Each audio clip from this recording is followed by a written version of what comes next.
Good morning, good afternoon, or good evening, ladies and gentlemen.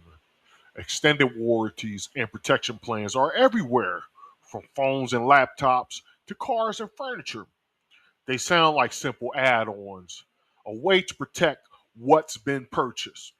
But beneath that promise of peace of mind lies one of the most quietly profitable business models in retail. This presentation explores how these plans turn uncertainty into revenue. The question is simple. Are they really about protection or are they about monetizing fear of the unknown? The protection is the promise.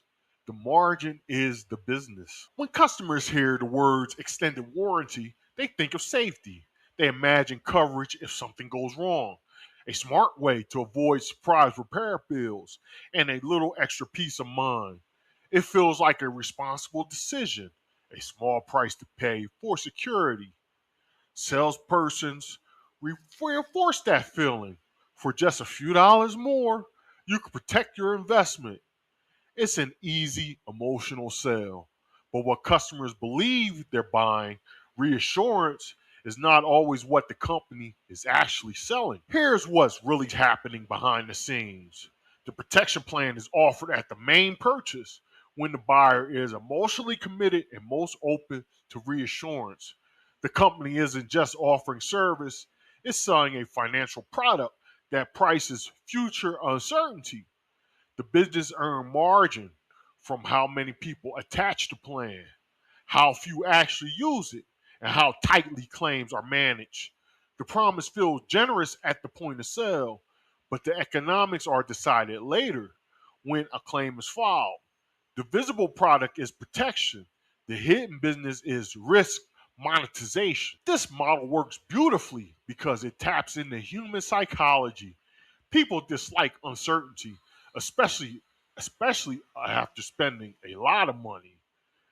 This fear of future failure makes small ads on feel reasonable. Checkout is the emotional peak of the buying process, the perfect time to sell reassurance. A $200 protection plan feels small next to a $2,000 purchase. This model works because it sells relief from imagined pain, not just coverage for real problems.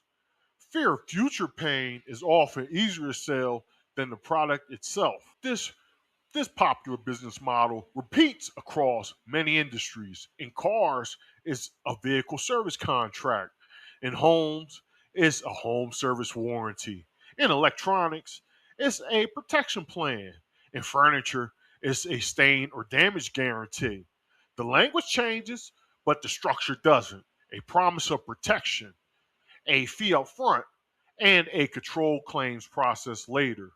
Some plans are manufacturer backed, others retail backed, and many are run by third, third, third, third run parties.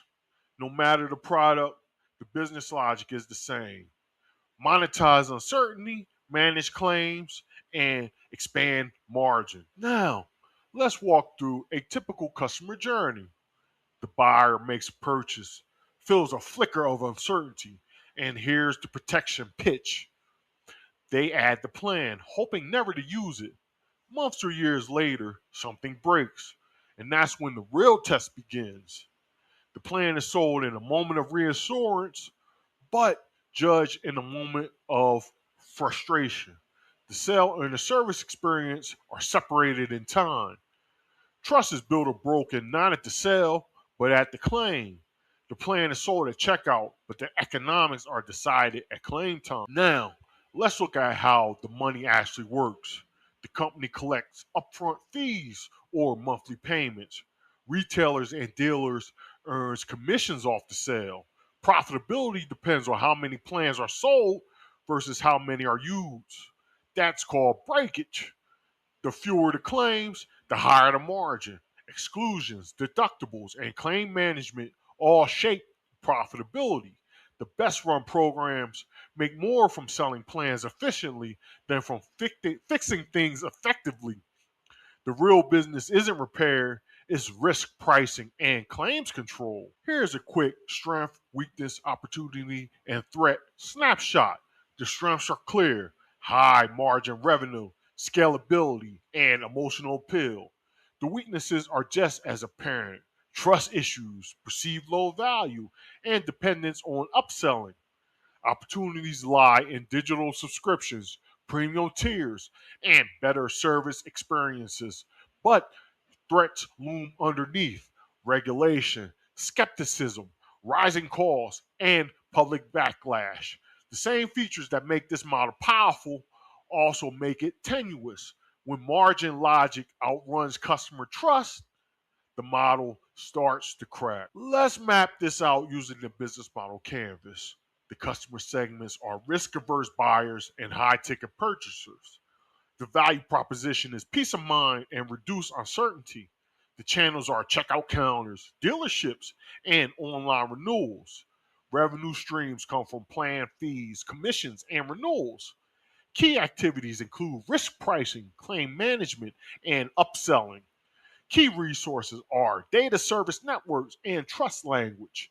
When viewed this way, extended warranties aren't service products, they're financial products disguised as customer care. The key takeaway is this: extended warranties and protection plans do more than protect customers, they turn uncertainty into guaranteed revenue. They transform anxiety into a predictable profit stream. The visible offer is peace of mind, but the hidden business is the monetization of risk. The strongest insight is this: customers buy reassurance, but companies sell risk at a markup. So the question remains: are customers buying real protection or paying a premium for relief from uncertainty they may never face? The protection is the promise, the margin is the business. Thank you.